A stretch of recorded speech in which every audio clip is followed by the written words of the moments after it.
Las apariciones de la Virgen de Guadalupe. ¿Puedes escucharlo? Es el sonido de unos pies descalzos sobre piedra volcánica. Es el crujir de las hojas secas de maguey bajo el peso de un hombre que camina antes del amanecer. Es el silbido del viento helado de diciembre atravesando el valle del Anáhuac. Pero sobre todo es el silencio.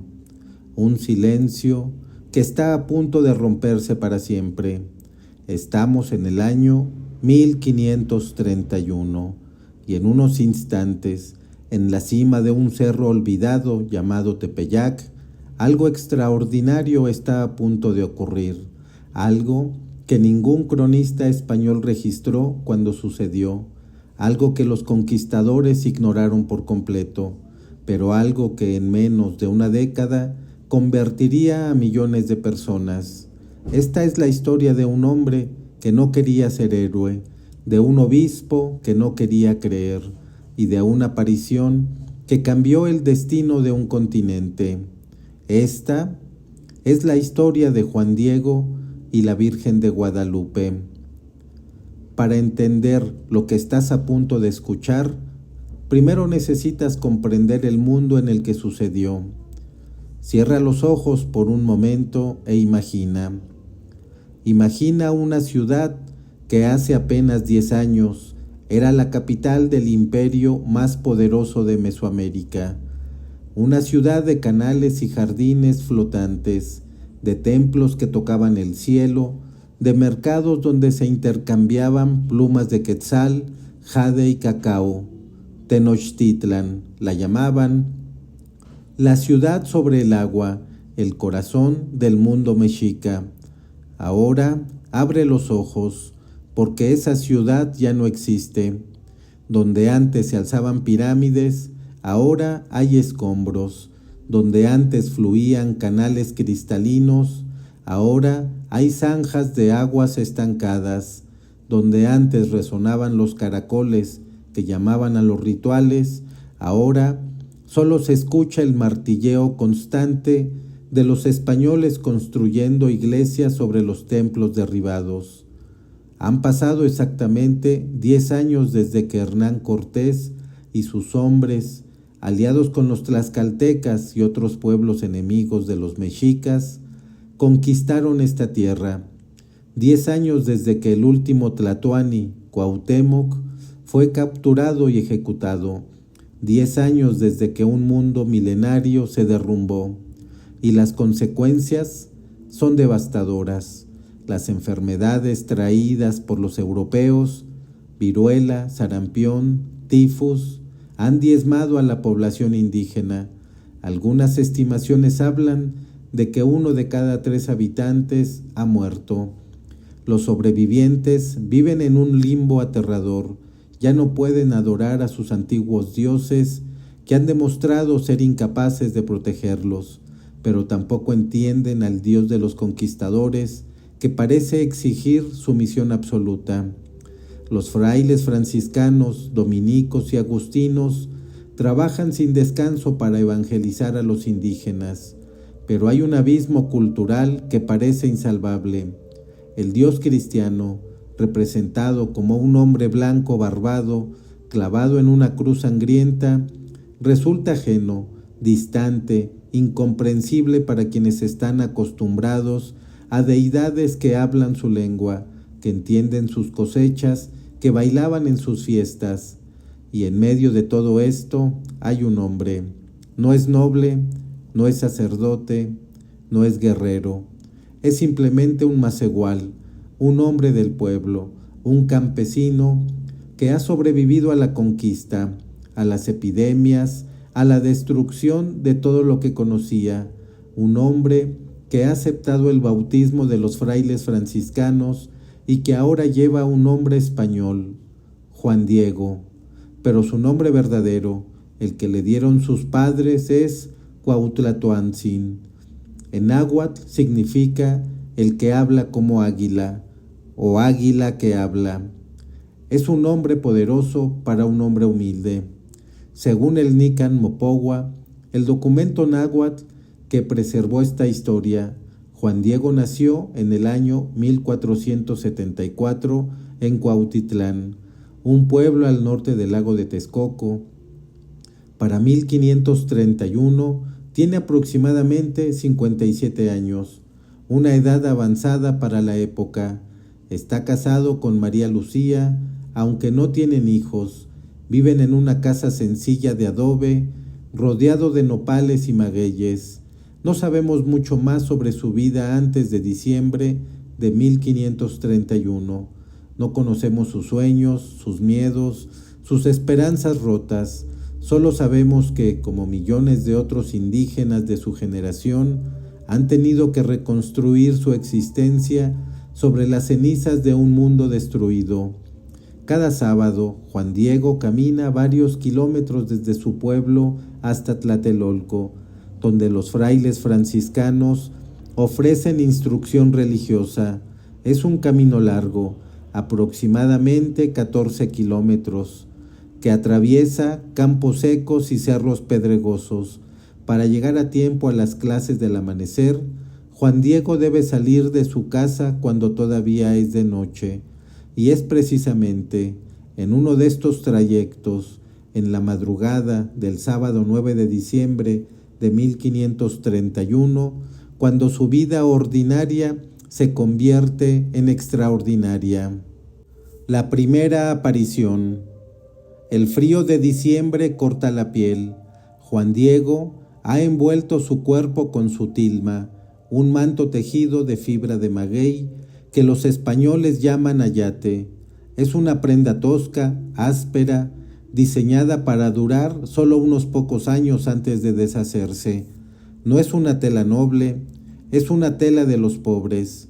El camino serpentea hacia el sur, y pronto Juan Diego debe de pasar junto al cerro del Tepeyac. Es un lugar cargado de significado.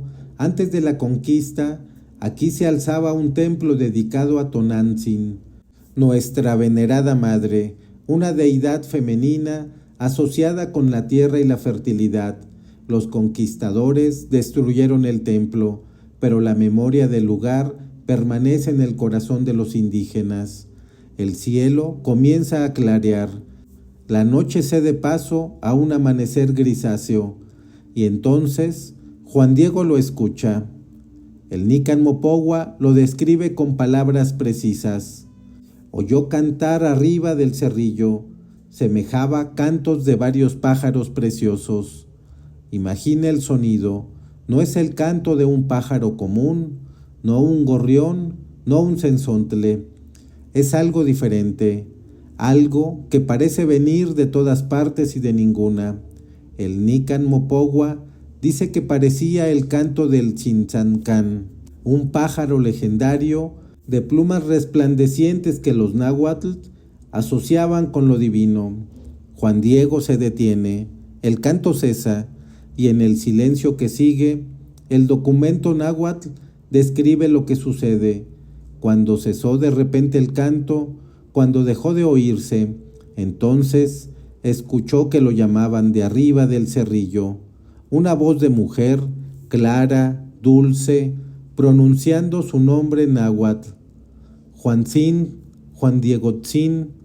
El sufijo tzin es importante. En náhuatl, añadir tzin al final de un nombre es una forma de expresar ternura, respeto, afecto. Quien sea que está llamando, no lo trata como a un inferior, lo trata con amor. Juan Diego sube al cerro, y ahí está ella. El Nican Mopogua despliega toda su capacidad poética para describir este momento. Vio a una señora que estaba puesta de pie y que lo llamaba para que se acercara a su lado. Pero no es solo una señora, es una aparición de luz. El documento continúa. Cuando llegó frente a ella, mucho admiró en qué manera sobre toda ponderación aventajaba su perfecta grandeza. Su vestido relucía como el sol, y la piedra, el risco en el que estaba de pie, como que lanzaba rayos. Intenta visualizarlo. Una joven mujer de piel morena, como los indígenas, vestida con un manto azul verdoso cubierto de estrellas. Su túnica es rosa, del color del amanecer. Un resplandor dorado la rodea, tan intenso que las rocas a sus pies parecen brillar. Está de pie sobre una luna creciente, y bajo la luna hay un ángel con alas de colores. Pero lo más importante no es su apariencia, es su rostro. El Nican Mopogua insiste en su amabilísima mirada. Es una mirada maternal, acogedora, una mirada que dice: no tengas miedo. Y entonces ella habla. Las palabras que pronuncia están registradas en el Nican Mopogua y son quizá las más estudiadas de toda la literatura mariana latinoamericana. Juanito, Juan Diegotzin, hijo mío, el más pequeño, ¿a dónde vas? Juan Diego responde con la humildad que lo caracteriza: señora y niña mía, tengo que llegar a tu casa de México, Tlatelolco, a seguir las cosas divinas que nos dan y enseñan nuestros sacerdotes, delegados de nuestro Señor. Nótese que Juan Diego no entra en pánico, no huye, no cuestiona la realidad de lo que está viendo. Es como si en algún nivel profundo de su ser, este encuentro tuviera sentido, como si hubiera estado esperándolo toda su vida. La señora entonces revela su identidad y su propósito, y aquí el Nican Mopogua nos regala uno de los pasajes más hermosos de la literatura religiosa en lengua náhuatl. Sábelo, ten por cierto, hijo mío, el más pequeño, que yo soy la perfecta siempre Virgen Santa María, Madre del verdadero Dios por quien se vive, del Creador de las personas, del dueño de la cercanía y de la inmediación, del dueño del cielo, del dueño de la tierra. Estas palabras están cuidadosamente elegidas, los títulos que la Virgen usa para Dios, por quien se vive, dueño del cielo y de la tierra, son traducciones directas de epítetos que los náhuatl usan para sus propias deidades. Ella estaba hablando en su lenguaje que Juan Diego puede comprender plenamente. Está construyendo un puente entre dos mundos. Y luego viene la petición. Mucho quiero, mucho deseo que aquí me levanten mi casita sagrada, en donde lo mostraré, lo ensalzaré al ponerlo de manifiesto, lo daré a los agentes en todo mi amor personal, en mi mirada compasiva, en mi auxilio, en mi salvación. Una casita sagrada, un templo, en este cerro donde una vez estuvo el templo de Tonantzin. La Virgen continúa explicando por qué ha elegido este lugar y este mensajero. Porque yo en verdad soy vuestra madre compasiva, tuya y de todos los hombres que en esta tierra estáis en uno, y de las demás variadas estirpes de hombres, mis amadores, los que a mí claman, los que me busquen, los que confíen en mí. Madre compasiva, no solo de los españoles, no solo de los indígenas, de todos, en una época de división brutal, de conquistadores y conquistados, de vencedores y vencidos, esta afirmación es revolucionaria. Pero hay un problema. Juan Diego es un nadie, un macegual, un campesino sin poder, sin influencia, sin voz, y la Virgen le está pidiendo que vaya ante el obispo, la máxima autoridad religiosa de la Nueva España, y le exija que construya un templo. El Nican Mopogua registra la respuesta de Juan Diego, llena de ansiedad. Señora mía, reina muchachita mía, voy a afligir tu rostro, tu corazón.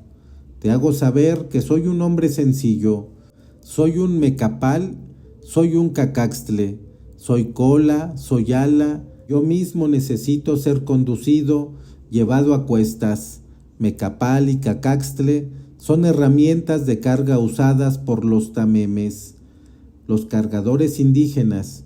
Juan Diego se está describiendo a sí mismo como un instrumento, no como una persona de autoridad, cola y ala, significan que él es simplemente un seguidor, alguien que va detrás.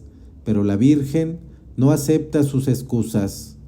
Oye, hijo mío, el más pequeño, ten por cierto que no son escasos mis servidores, mis mensajeros, a quien puedo encargar que lleven mi aliento, mi palabra, pero es muy necesario que tú personalmente vayas, ruegues, que por tu intercesión se realice, se lleve a efecto mi querer.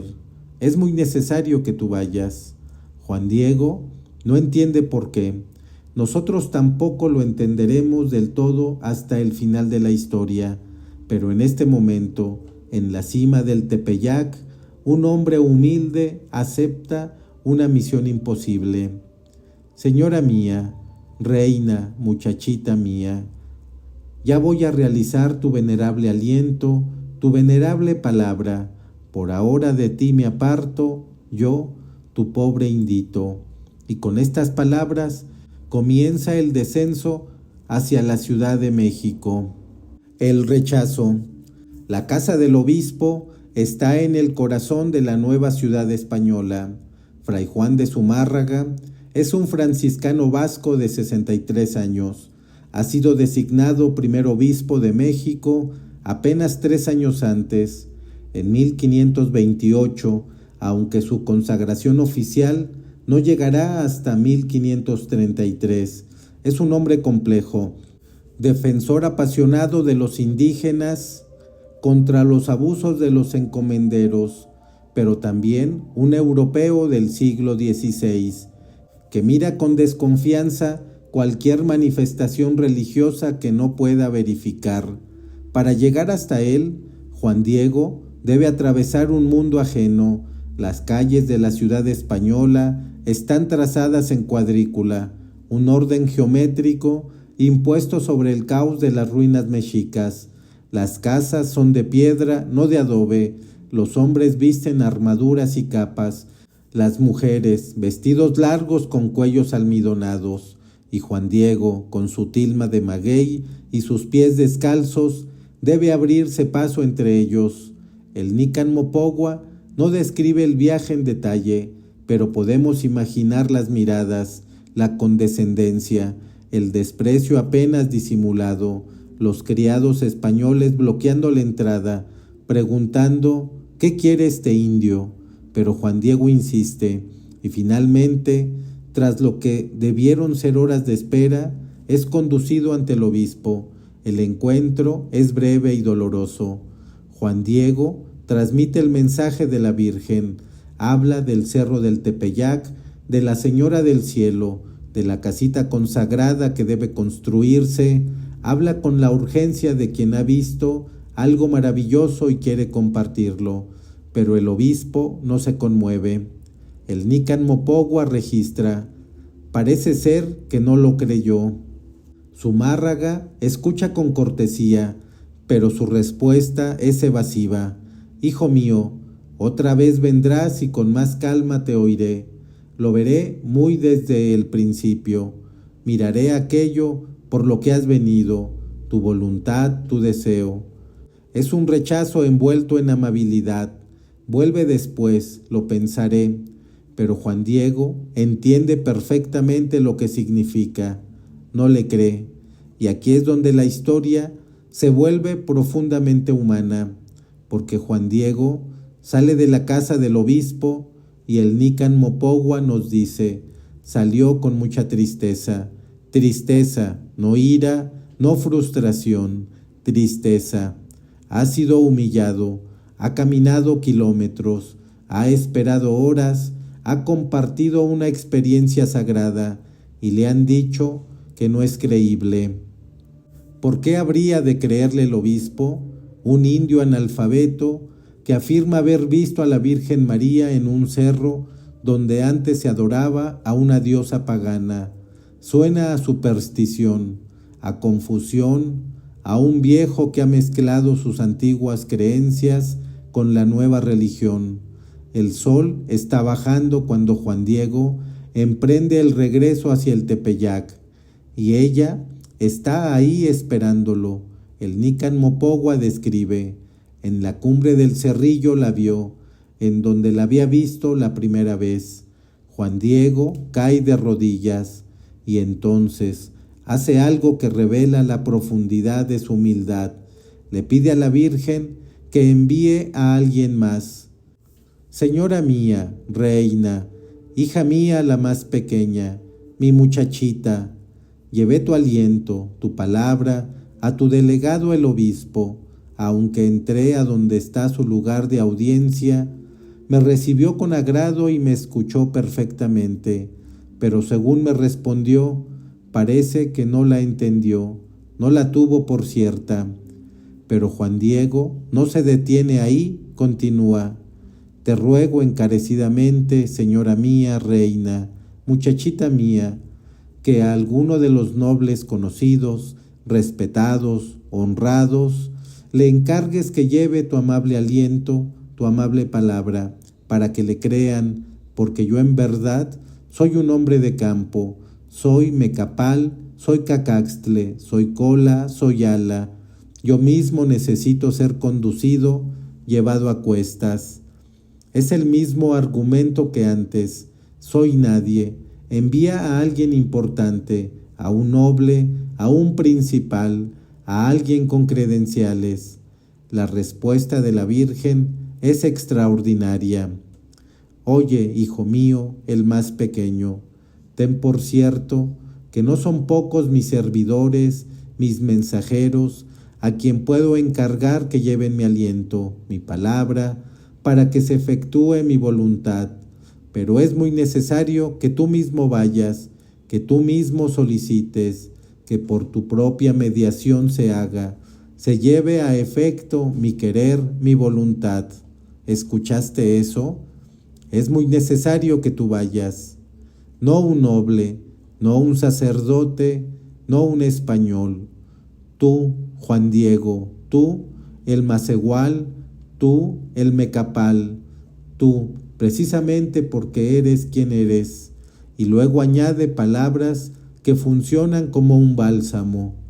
Y mucho te ruego, hijo mío, el más pequeño, y con rigor te mando que otra vez vayas mañana a ver al obispo, y de mi parte, hazle saber, hazle oír mi querer, mi voluntad, para que realice, haga mi templo que le pido.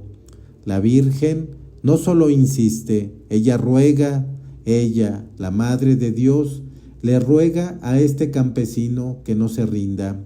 Juan Diego responde con una aceptación total: señora mía, reina, muchachita mía, no apesaré yo con dolor tu rostro, tu corazón, con muy buena disposición iré a ponerme en práctica tu aliento, tu palabra, de ninguna manera dejaré de hacerlo, ni estimo por molesto el camino. El día siguiente es domingo, 10 de diciembre. Juan Diego va primero a Tlatelolco para las enseñanzas religiosas del amanecer y luego regresa a la casa del obispo. Esta vez la espera es más larga. Los criados lo tratan con aún más desdén, pero finalmente es conducido ante Zumárraga y Juan Diego, con lágrimas en los ojos, repite todo el mensaje, insiste, ruega, suplica. El obispo le hace preguntas. El Nican Mopogua registra. Mucho le preguntó para cerciorarse dónde la vio, cómo era. Juan Diego describe todo con detalle: el cerro, el canto de los pájaros, el resplandor, el rostro moreno, el manto de estrellas. Zumárraga escucha y esta vez algo cambia en su interior. Quizá es la sinceridad de Juan Diego, quizá es la coherencia de su testimonio, quizás es algo más, pero todavía no está convencido. Pídele una señal, dice finalmente. Si realmente es la Madre del Cielo quien te envía, que me dé una prueba, una señal, un milagro, algo que demuestre que esto no es imaginación de un indio viejo. Juan Diego acepta llevar la petición, Sale de la casa del obispo, pero esta vez no sale solo. El Nican Mopogua nos revela, cuando ya se iba, cuando ya había salido, vio que lo acompañaban algunos de los que estaban al servicio del obispo. Lo están siguiendo. Zumárraga, prudente, ha enviado a espías para verificar la historia. Lo siguen por el camino, por los cerros, hacia el Tepeyac, pero cuando Juan Diego llega a la cima del cerro, los espías lo pierden de vista, como si se hubiera metido en la tierra o como si se hubiera elevado al cielo. Buscan por todas partes, no lo encuentran, regresan furiosos y le dicen al obispo que Juan Diego es un mentiroso, que no debería recibirlo nunca más. Mientras tanto, en la cima del cerro, Juan Diego está encontrándose por tercera vez con la Señora del Cielo. La crisis. La tercera aparición ocurre esa misma tarde del domingo 10 de diciembre. Juan Diego transmite la petición del obispo, necesita una señal. La Virgen responde con serenidad: muy bien, hijito mío, mañana otra vez vendrás aquí para que lleves al obispo la señal que te ha pedido. Con eso te creerá y acerca de esto ya no dudará ni de ti ni sospechará. Mañana. La señal vendrá mañana. Juan Diego se despide y regresa a su casa a Cuautitlán. Podemos imaginar sus pensamientos durante el camino. Alivio, quizás esperanza. Finalmente habrá una prueba que el obispo no podrá rechazar. Pero esa noche todo cambia. Cuando Juan Diego llega a su casa, encuentra a su tío Juan Bernardino gravemente enfermo. El Nican Mopogua usa una palabra específica para describir la enfermedad: cocolistli. Era el término náhuatl para las epidemias devastadoras que habían arrasado la población indígena desde la llegada de los españoles. Viruela, quizás, o tifus, una sentencia de muerte. Juan Bernardino arde de fiebre. Cada hora que pasa, su condición empeora. El lunes 11 de diciembre, Juan Diego no va al Tepeyac, no puede, está cuidando a su tío, buscando médicos y curanderos, preparándose para lo peor. Imagina su tormento interno. La Virgen le prometió una señal para ese día. Ella lo está esperando en el cerro, pero su tío se muere. ¿Qué es más importante? ¿La misión celestial o el deber familiar? El Nican Mopogua nos dice: todo el día se ocupó en él. Para la noche de lunes, Juan Bernardino está agonizando, pide un sacerdote, quiere confesarse antes de morir, y entonces llega el martes 12 de diciembre. Es todavía de noche. Juan Diego debe salir corriendo hacia Tlatelolco para traer a un sacerdote que administre los últimos sacramentos a su tío. El tiempo se agota, cada minuto cuenta, pero hay un problema. El camino más directo a Tlatelolco pasa por el cerro del Tepeyac.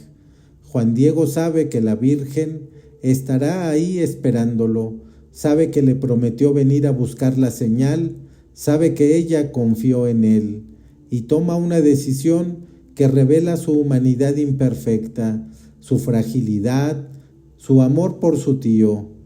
Decide rodear el cerro, evitar el encuentro, no porque haya dejado de creer, sino porque tiene miedo de que la Virgen lo detenga, le encargue más misiones y mientras tanto su tío muera sin confesión. El Nican Mopogua registra su pensamiento: no vaya a detenerme la Señora del Cielo para llevar la señal al obispo. Primero que nuestra aflicción se resuelva, que primero yo llame deprisa al sacerdote. Es una decisión profundamente humana y profundamente equivocada, porque cuando Juan Diego intenta pasar por el lado oriental del cerro, lejos del camino habitual, ella aparece de todos modos. vino a su encuentro, le salió al paso, dice el Nican Mopogua. Ella lo intercepta, no en la cima del cerro, donde él habría ido normalmente, sino en el camino donde él intenta esconderse. Imagina la vergüenza de Juan Diego. Lo han descubierto, ha fallado, ha intentado evitar a la Madre de Dios, pero las primeras palabras de la Virgen no son de reproche, son de ternura. ¿Qué hay, hijo mío, el más pequeño? ¿A dónde vas? ¿A dónde te diriges? Juan Diego, avergonzado, le explica todo. Le habla de su tío moribundo, de la urgencia de traer un sacerdote, le pide perdón por no haber venido antes. Señora mía, muchachita mía, ojalá estés contenta. ¿Cómo amaneciste? ¿Acaso sientes bien tu amado cuerpecito? Señora mía, niña mía, voy a causarte tristeza. Sábete, hijita mía, que está muy malo un pobre siervo tuyo, mi tío. Y entonces le hace una promesa. Vendrá mañana, primero atenderá a su tío y luego regresará al cerro, primero la emergencia familiar, luego la misión divina. Es en este momento cuando la Virgen pronuncia las palabras más famosas de toda la aparición, palabras que han sido grabadas en millones de medallas, impresas en millones de estampas, repetidas en millones de oraciones. Escucha, ponlo en tu corazón, hijo mío el más pequeño, que no es nada lo que te espantó, lo que te afligió, que no te perturbe tu rostro, tu corazón, no temas esta enfermedad, ni ninguna otra enfermedad, ni cosa punzante aflictiva. Y luego viene la pregunta que ha resonado a través de los siglos. ¿No estoy yo aquí, que soy tu madre? ¿No estás bajo mi sombra y resguardo? ¿No soy yo la fuente de tu alegría? ¿No estás en el hueco de mi manto, en el cruce de mis brazos? ¿Tienes necesidad de alguna otra cosa? ¿No estoy yo aquí? Esas 4 palabras contienen todo: la promesa de protección, la garantía de presencia, la respuesta a todos los miedos. Y luego la Virgen añade una revelación que cambia todo. Tu tío ya sanó. ¿Ya sanó? En ese preciso momento, mientras Juan Diego estaba en el cerro angustiándose, su tío había sido curado. Juan Diego no tiene que elegir entre su misión y su familia.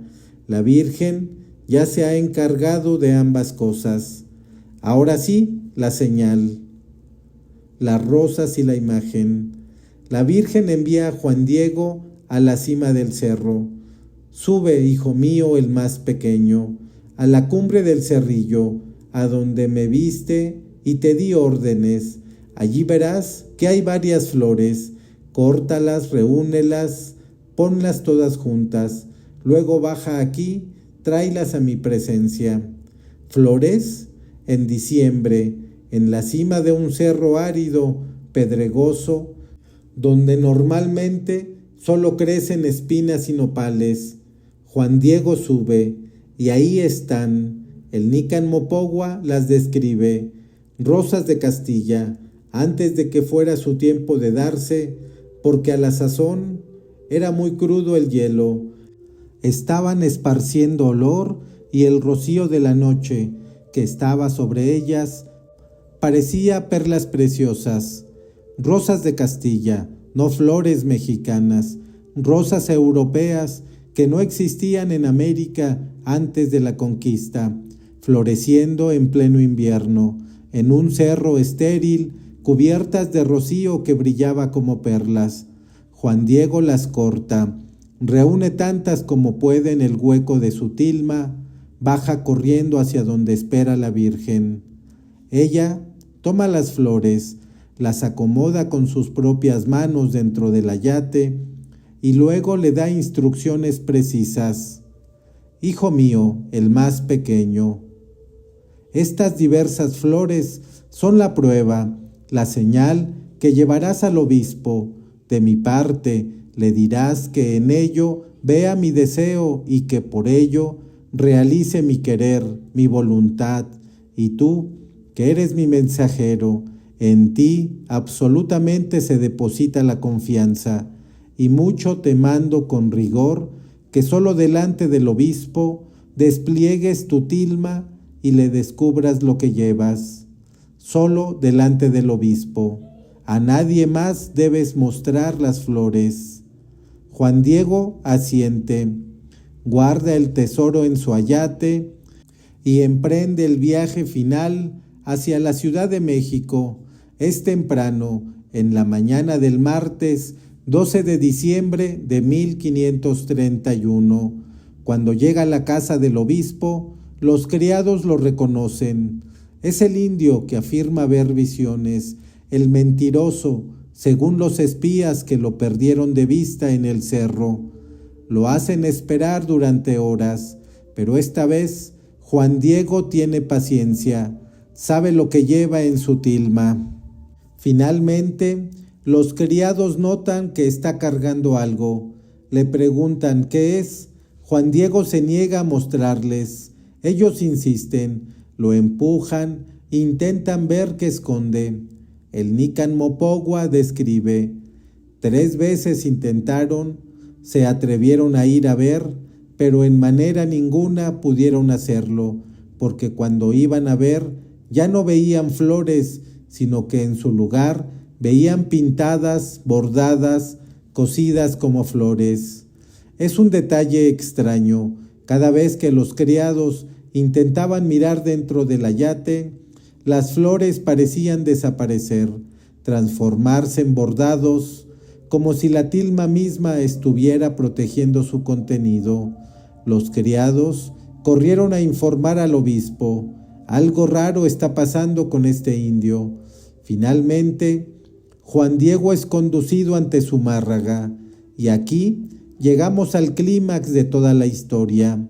Juan Diego saluda al obispo, le cuenta todo lo que ha sucedido, la enfermedad de su tío, el intento de evitar el cerro, la intercepción de la Virgen, las palabras de consuelo, la curación milagrosa y luego la subida al cerro, las rosas, el mandato de traerlas como señal. Señor obispo, hice lo que me mandaste. Fui a decir a la Señora del Cielo, Santa María, preciosa Madre de Dios, que pedías una señal para creerme. Ella tuvo a bien hacerlo, te lo traigo. Y entonces Juan Diego abre su tilma. Las rosas caen al suelo, llenan el piso del palacio episcopal con color, con fragancia, con imposibilidad. Pero nadie está mirando las rosas, porque en la tela burda del ayate, en ese manto de fibra de maguey, que debería durar solo unos años, ha aparecido algo que nadie esperaba, una imagen. El Nican Mopogua describe la reacción. Así que las vio el gobernante obispo, él y todos los que allí estaban, se arrodillaron y mucho la admiraron. En el ayate de Juan Diego, de alguna manera inexplicable, estaba pintada la imagen de la señora del Tepeyac, la mujer de piel morena, con manto de estrellas, túnica rosa, rayos de sol emanando de su figura, parada sobre la luna, sostenida por un ángel. Es la misma imagen que hoy, casi 500 años después, sigue colgando en la Basílica de Guadalupe, la misma imagen que millones de personas visitan cada año, la misma imagen que los científicos han estudiado y no han podido explicar completamente. Zumárraga cae de rodillas y en ese momento todo cambia. El obispo que no quería creer, ahora cree. El europeo que desconfiaba del indio, ahora le pide perdón. El hombre de poder, ahora se humilla ante un milagro. Se levantó desató el manto de Juan Diego, aquel en que apareció la Señora del Cielo, luego lo llevó y lo fue a poner en su oratorio. Juan Bernardino y el nombre. Pero la historia no termina ahí.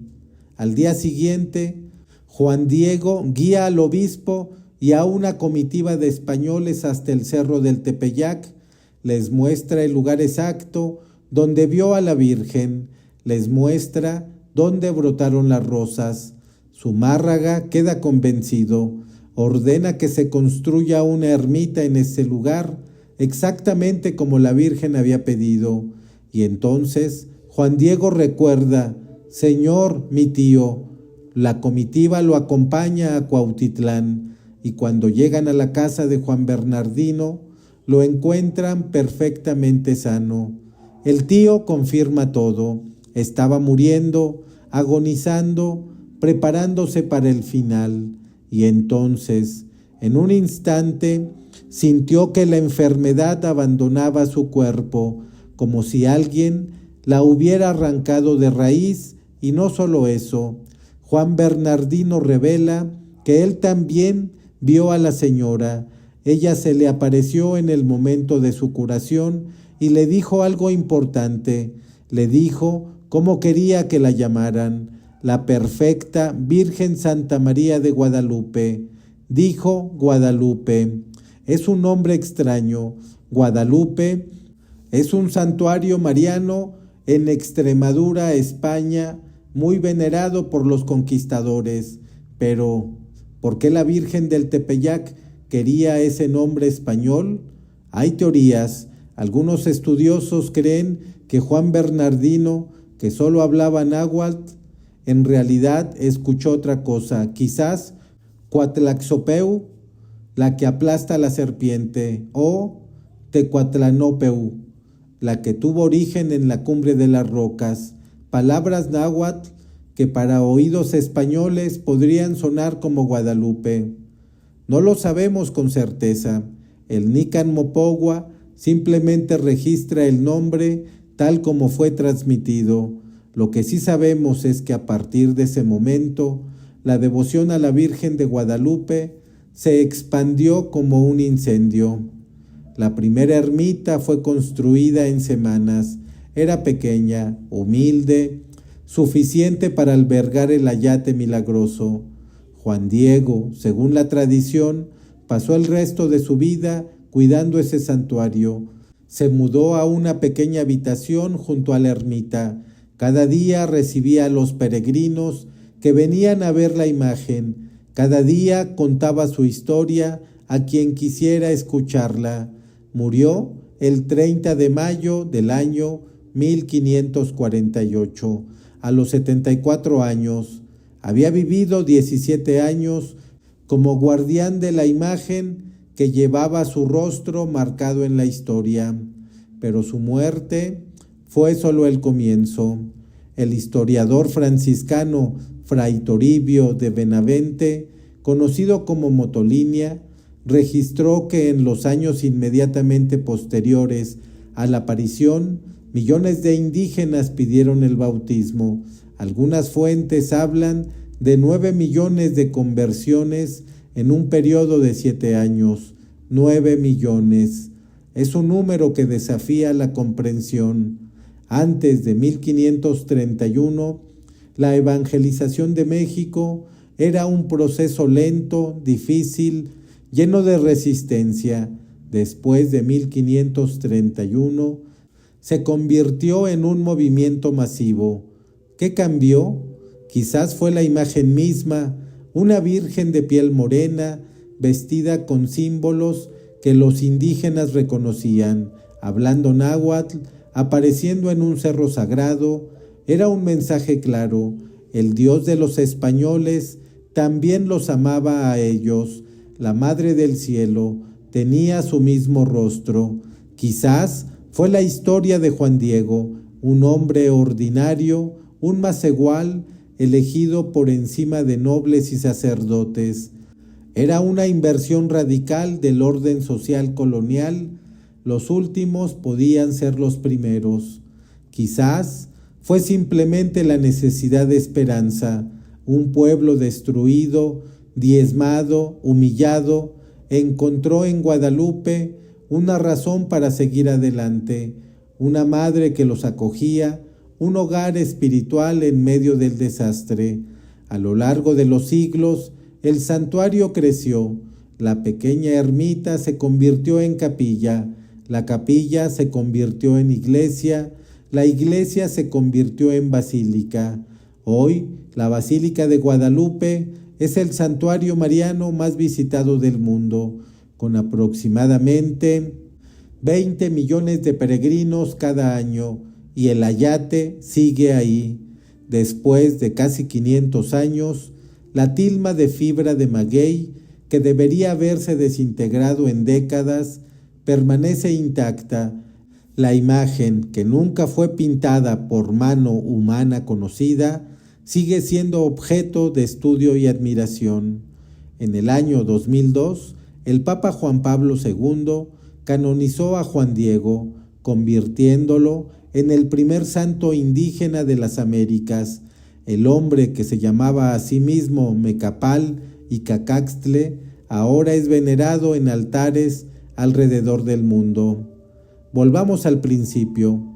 Un hombre camina antes del amanecer, sus pies descalzos tocan la piedra fría del Tepeyac, el viento de diciembre corta la piel, y entonces escucha un canto.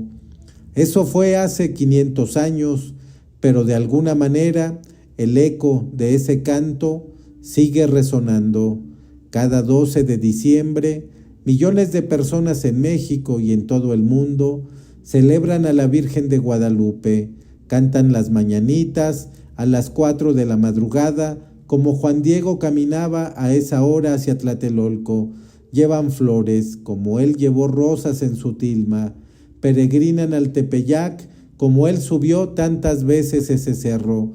Y en el centro de todo sigue estando esa imagen imposible, una madre morena que mira con ternura un mensaje silencioso que dice: ¿no estoy yo aquí? Hay quienes creen que todo esto fue un milagro divino, una intervención directa del cielo en la historia humana. Hay quienes piensan que es una leyenda hermosa, un mito fundacional que dio identidad a un pueblo, pero hay algo que nadie puede negar. Esta historia, ya sea que sucedió exactamente como la cuenta el Nican Mopogua o no, transformó un continente, unió a conquistadores y conquistados en una devoción común, creó una identidad que trasciende fronteras, dio voz a los sin voz.